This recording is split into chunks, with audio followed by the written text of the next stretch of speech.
सोमवार के दिन जो अमावस्या पड़े वो सोमती अमावस्या कहलाती है। क्या करना पड़ता है उस दिन? पीपल के पेड़ की परिक्रमा करो या तुलसी की परिक्रमा करो या पूजन करो, पाठ करो, कुछ भी करो, पर सोमती के दिन दान करो, पुण्य करो, सत्कर्म करो, भजन करो। तो सोमती अमावस्या का विधान इतना शास्त्र क्यों कहता है कि सारी अमावस्याओं में प्रबल सोमती अमावस्या है। शनिचरी अमावस्या से भी बड़ी अमावस्या सोमती कहलाती है। हमारा जितने भी ग्रह, सारे ग्रह चंद्रदेव के साथ मिलकर भगवान शंकर की आराधना में डूबते हैं, और भगवान शंकर की आराधना में डूबते हैं तो उस दिन जो किया हुआ दान पुण्य सत्कर्म है वो हमारे, आप लोगों को मालूम होगा, पितरों की 3 गतियां, पितर, आहुत, वासुक। कितने? 3। गर्भ में जो चले गया आहुत है, तुम्हारी अवस्था में गया जिसकी शादी नहीं हुई, पितर। अधोगति में अचानक बहुत सारी तमन्ना थी, बहुत कुछ करना चाहता था और अचानक चले गया, मर गया, पितर गिनती है। जो एक्सीडेंट आदि, खांसी, सुसाइड, बस 3। शास्त्र कहता है सोमती अमावस्या के दिन ये तीनों आहुत, पितर, वासुक, जहाँ पर घर की कुल की माता पीपल की परिक्रमा करती है या तुलसी की परिक्रमा करती है या पूजन करती है या दान करती है सोमती अमावस्या के दिन, तो ये तीनों को उसका भाग प्राप्त हो जाता है और तीनों तर जाते हैं। फिर उनको पिंड की जरूरत नहीं पड़ती महाराज, उनको तर्पण की जरूरत नहीं पड़ती। इसलिए सोमती अमावस्या का क्रम हमारे हिंदू धर्म में ज्यादा बढ़ा। अमावस्या के दिन प्रदोष काल में, प्रदोष के समय पर, प्रदोष काल में शाम के समय पर जाकर किसी भी नदी, तालाब, बावड़ी, कुआं, कहीं ना कहीं जो आपके पास में हो, वहां पर एक घी का दिया, बत्ती का मुंह दक्षिण की ओर कर अवश्य जला कर जाना। सारे पितृदोष समाप्त हो जाएगा, सारा पितृदोष समाप्त।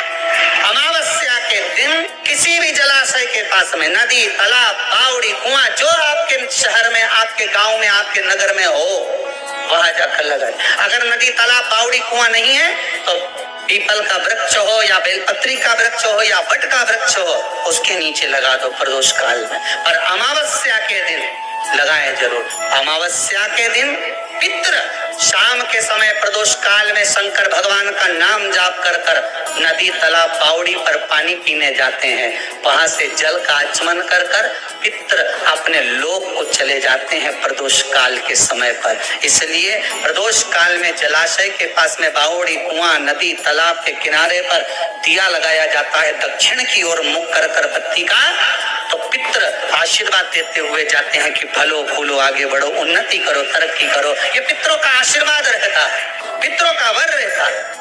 आप देंगे, कुछ करा ना करा, फिर अमावस्या के दिन दिया दक्षिण की ओर बाती का मुख कर कि गाय जब अपने बछड़े को दूध पिलाए और बछड़े के मुख पर जो फेन आए, उस फेन को अमावस्या के दिन चम्मच में लेकर, जो बच्चा चिड़चिड़ करता हो या पढ़ाई में मन नहीं लगता हो या दिमाग थोड़ा सा कमजोर हो, डॉक्टर के इसका विवेक काम नहीं कर रहा, बुद्धि काम नहीं कर रही है, उस बच्चे को 2 या 3 अमावस्या गाय जब बछड़े को दूध पिलाए, बछड़े के मुंह पर जो फेन आता है वो फेन उस बच्चे को पिला दिया जाए तो बच्चा विद्वान होता है, उसका विवेक काम करना प्रबल हो जाता है। जिसके शरीर पर सफेद दाग पड़ गए हो, चर्म रोग हो गया हो, चमड़ी सफेद पड़ गई हो, गाय जब अपने बछड़े को दूध पिलाए, उस बछड़े का मुख में जो फेन आए उसको निकाल लीजिए। शरीर में जहां जहां पर सफेद दाग पड़ गए हो, चमड़ी सफेद हो गई हो, उस जगह पर लगा लीजिए। कम से कम आधा घंटा बैठ जाइए और बैठने के बाद में, उसके बाद में फिर स्नान कर लीजिए। उस फेन का प्रयोग कर देखिए, चमड़ी अपने असली रंग में आना प्रारंभ हो जाती है। एक बेल का फल लीजिए। क्या लेना है? बेल का फल, बेलपत्री का जो फल होता है उसको ले लो। उसके अंदर का जो गुर्दा होता है, अंदर का जो भाग होता है, उसको निकाल लीजिए और उस बेल के फल में आटा सेक कर उसमें शक्कर मिलाकर उसको अंदर भर लीजिए। अमावस्या के दिन सुबह 10 बजे से पहले उस बेल फल में, जिसमें तुमने पंजेरी भरी है, आटा सेक कर भरा है शक्कर के साथ में, उसको अपने घर में घुमाने के बाद में, जिसको काल सर्प दोष बताया है, पितृदोष बताया है या वास्तु दोष का स्मरण बताया है, घर में सब दूर घुमाकर अपने परिवार का हाथ का स्पर्श कराकर पीपल के पेड़ के नीचे तक खड्डा खोदकर उस बेलपत्र के उस फल को दाग दीजिए। महाराज केवल एक अमावस्या करना रहता है, पितरों के दोष से मुक्ति मिलती है और हमारे घर के कार्य सफल होना प्रारंभ हो जाते हैं। कार्य की सफलता होती है, कार्य में सफलता प्राप्त होने लगती है। हम तो कई बार कहते हैं महाराज जी, अगर ऐसा लगे किसी औषधि को आप ले रहे हैं, मालूम पड़े कि औषधि आपको लग नहीं रही, शिव महापुराण की कथा करेंगे। मान लो औषधि आपको नहीं लग रही, आपने औषधि बहुत दिनों से ले रहे हो, कोई दवाई, मान लो आप किसी भी दवाई को ग्रहण कर रहे हैं और वो औषधि लगी नहीं रही है, वो शरीर को लगी नहीं पा रही और आप ठीक ही नहीं हो पा रहे, 15 दिन हो गए, 8 दिन हो गए, बताओ उतना की उतना ही पेट्रिन है, उतना ही उतना अपना भरा हुआ, वही की वही लीवर, वही की वही किडनी, वही की वही स्मरण, सभी कुछ वही वही, उतना की उतना ही।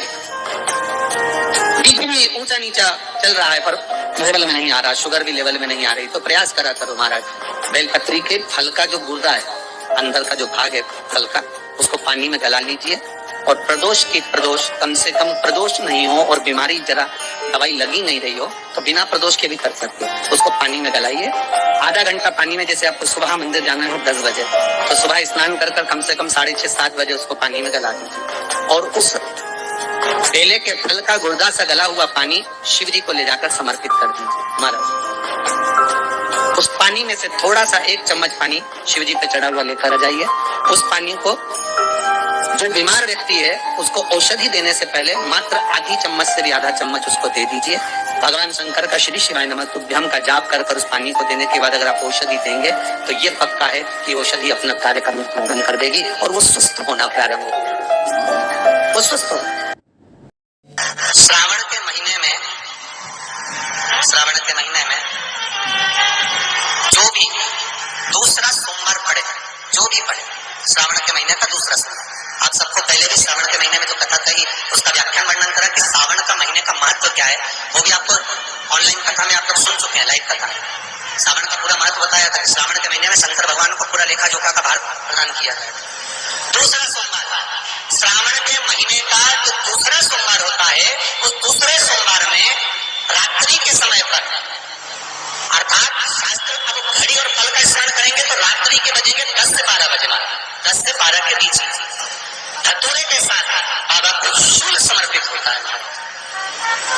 ये भी हमारी बाधाओं को, हमारी तकलीफों को, व्यापार व्यवसाय के लिए, नौकरी सर्विस के लिए, बहुत सारे एग्जाम में आप बैठ लिए, गवर्नमेंट एग्जाम के लिए बैठ लिए, नहीं हो रहा, ये 3 बार मेरे शंकर को बेलपत्री के वृक्ष के शूल समर्पित होते हैं, उसका आनंद पाओ और उससे अपने को सुख प्राप्त। लग रहा है कि मैं बहुत अटकलियों से निकल रहा हूँ, एक समस्या पूर्ण होती है, दूसरी समस्या पड़ जाती है, दूसरी समस्या पूर्ण होती है, तीसरी समस्या पड़ जाती है, तीसरी समस्या पूर्ण होती है, चौथी पड़ जाती है। तो एक काम जरूर करना कि बेलपत्री के वृक्ष के नीचे, बेलपत्री की जड़ में लाल चंदन का पानी 1 लोटा प्रत्येक सोमवार को चढ़ाना प्रारंभ कर दीजिए। उनसे श्री शिवाय नमस्तोभ्यम मित्रों, हर हर महादेव। उम्मीद है आपको यह वीडियो पसंद आया होगा। इसी तरह के और भी वीडियो देखते रहने के लिए हमारे चैनल को सब्सक्राइब करें, वीडियो को लाइक करें और दोस्तों में शेयर करें, जिससे वह भी इन उपायों का लाभ उठा